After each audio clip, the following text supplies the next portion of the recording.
khaslatan, ada dua perkara la yastami'an fi mu'min, enggak bisa bersatu di diri seseorang yang beriman kepada Allah.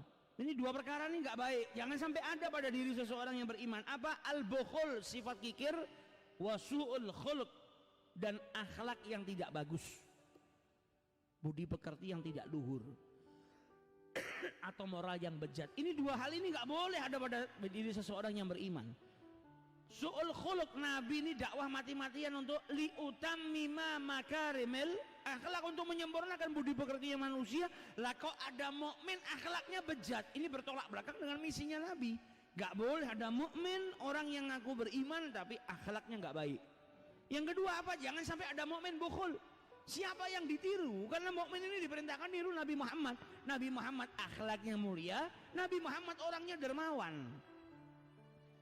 Gak ada sejarah yang menyebutkan Nabi dan para sahabatnya itu punya sifat kikir, gak ada. Dan orang-orang yang mengikuti mereka gak ada yang kikir sama sekali. Dan perintah Al-Quran gak bisa dikerjakan sama orang yang kikir, susah lah. Dikatakan dalam Al-Quran apa? Lan tanalul birra hatta tunfiku mimma tuhibbun. Engkau ini gak akan mendapatkan kesempurnaan dalam kebaikan. Baik itu ada kualitasnya, ada biasa, ada tingkatan yang lebih atasnya, ada tingkatan sempurna. Dikatakan oleh Allah dalam Al-Quran, lan tanalul birra, engkau tidak bisa mendapatkan kesempurnaan dalam kebaikan hatta tunfiku mimma tuhibbun, sehingga engkau bisa menginfakkan, mensedekahkan sesuatu yang kau sukai.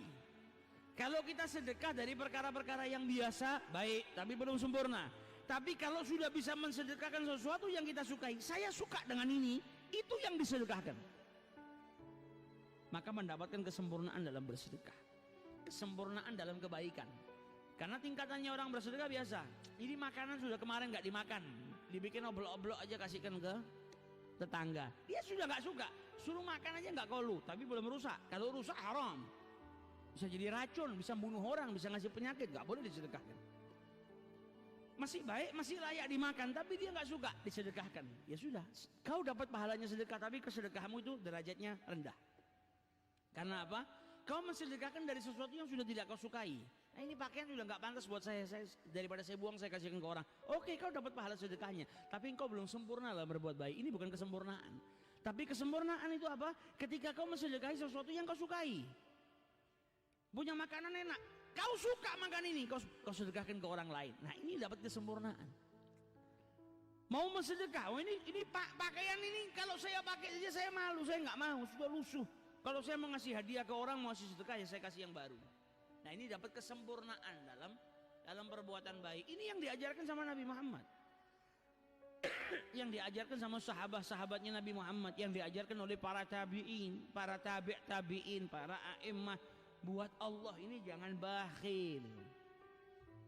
Ya bagus kalau sudah punya sesuatu yang masih baik, walaupun kau sudah nggak suka memakainya, disedekahkan bagus. Tapi jangan sampai kau haramkan dirimu atau kau larang dari perkara-perkara yang baik juga, supaya dapat kesempurnaan. Sayyidina Abdullah bin Umar itu kemana-mana bawa manisan, sukar. Kalau bahasa Indonesianya sukar itu gula, tapi yang dimaksud di sini manisan. Entah itu permen coklat kayak zaman kita, atau makanan yang manis, kemana-mana tiap hari dibawa. Tiap hari dia sedekah dengan manisan.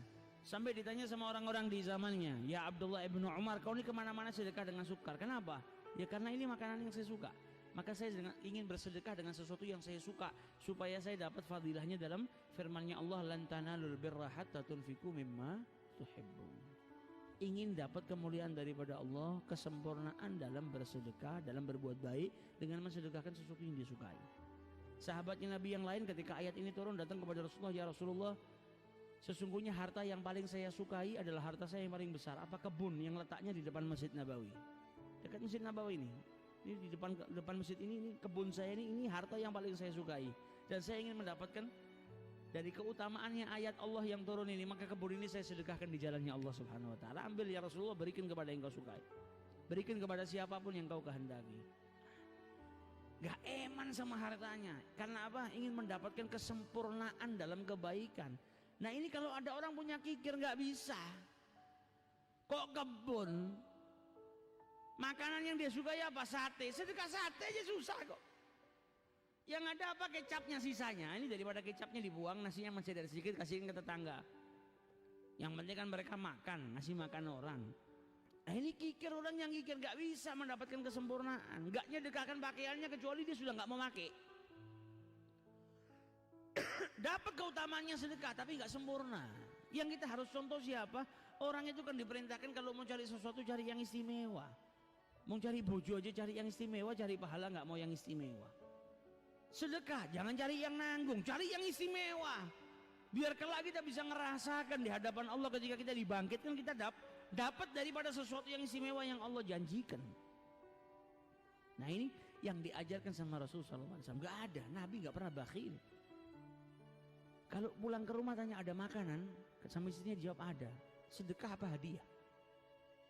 Sedekah ya Rasulullah. Diambil sama Nabi, dibawa ke ahli suffah, orang-orang yang hidup di emperan masjidnya Nabi. Karena Nabi gak boleh makan sedekah, diberikan kepada ahli suffah. Kalau hadiah setengah buat Nabi sama keluarganya, setengahnya lagi dibawa ke ahli suffah. Nabi gak mau ada orang yang gak makan. Kalau dapat sesuatu mikirkan yang lain. Karim, dermawannya luar biasa. Para sahabatnya Nabi sama, dermawannya luar biasa. Punya sifat ithar, mendahulukan saudaranya. Dapat makanan, jangan kau kasihin ke saya. Saya memang belum makan, tapi saudara saya lebih membutuhkan. Saling mendahulukan satu dengan yang lain.